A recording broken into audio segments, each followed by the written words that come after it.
3. Walang nakakuha ng tamang sagot. Ay. Ligtas ang biskuit. Ay. Sige, pagbigyan ko kayo kung sinong highest.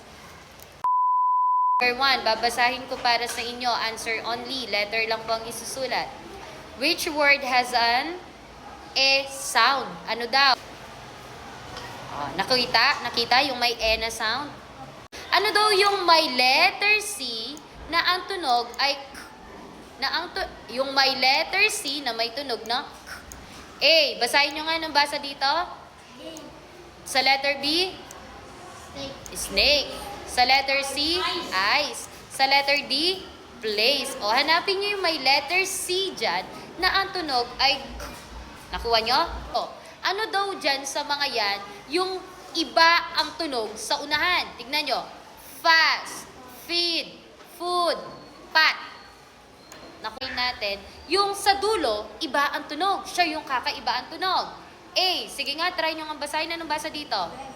Sabay-sabay. Sabay-sabay. Ano pong basa?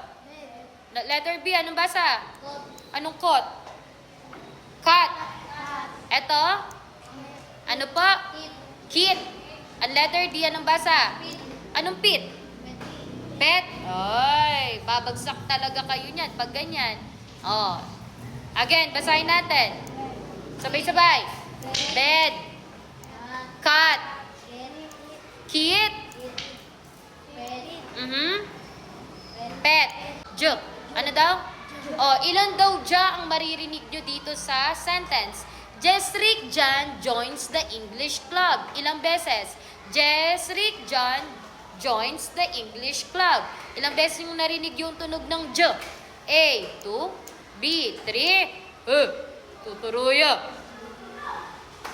Letter C. 4. Letter D. 5. Sorry po. Tapos na? Number 7. Mahirap, madali? Ano talaga? Mahirap, madali? Ang naka-perfect, bibigyan ko nito. Binigay sa akin to kasi para daw sa mga nag-aaral ko. Kasi alam ko nagugutom kayo, tama? Yung iba, inubos na yung baon, yung iba walang baon. Maraming salamat kasi may nagbigay sa atin ng biskwit. Yung parent ko dito, nakita yung video namin ni Alexa na gutom siya. Parehas kaming gutom na wala kaming biskwit. Sige, basahin na natin to. Ito na muna. Ano sagot sa number 1? Ikaw na muna, anak. Letter? D. Anong basa sa letter D? Anong basa dyan? Tapos magiging, ano basa? Cell. Anong basa? Cell. Tama ang sagot? Walang mandadaya. Sino nakakuha ng tamang sagot? Taas ang kamay. Okay. Number 2. Anong basa dito? Cake. Ay, very good. Cake. Kasi siya yung may letter C na ang tunog ay sino nakakuha ng tamang sagot? Okay. Number 3. Letter B. Ikaw, wag mong tawanan. A. Tama. Kasi ano ang nasa dulo ng dream? Anong tunog ang nasa dulo niya? Anong tunog? A, B, C, or D? Very good. D. Sino nakakuha ng tamang sagot? Number 5. Ano naman daw yung may kakaibang tunog sa dulo? Sige. Gab. A. Anong basa dyan? Okay. Ikaw, anong sagot mo po? Ikaw? Hey! A. Kasi, bakit? Ano yung last sound ng bed? Anong tunog? Anong tunog ng letter D? D.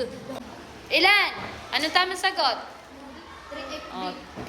Walang nakakuha ng tamang sagot. Ligtas ang biskuit. Sige, pagbigyan ko kayo kung sinong highest. Number 7. C. Which word begins with ano tunog muna ng letter G? G. Okay. Ano daw yung nag-uumpisa sa G? Letter? C. Ano letter? C. Ano ba? Number 6. Ilan ba yung letter J?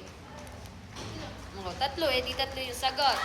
Sabi ko nga, kung sino makakuha ng perfect, may biskwit. Kaso, walang nakakuha ng Perfect. O, sige. Yung highest ang bibigyan ko. O, 6. Sino nakakuha? Ikaw, ilan ka?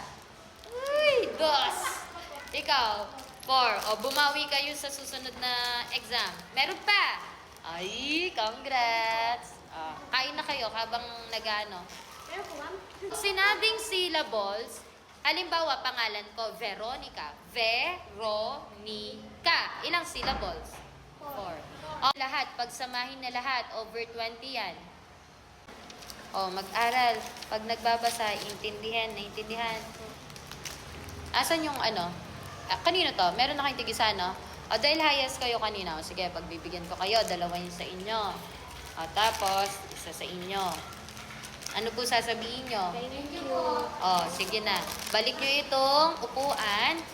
Tapos, mag-practice sa bahay.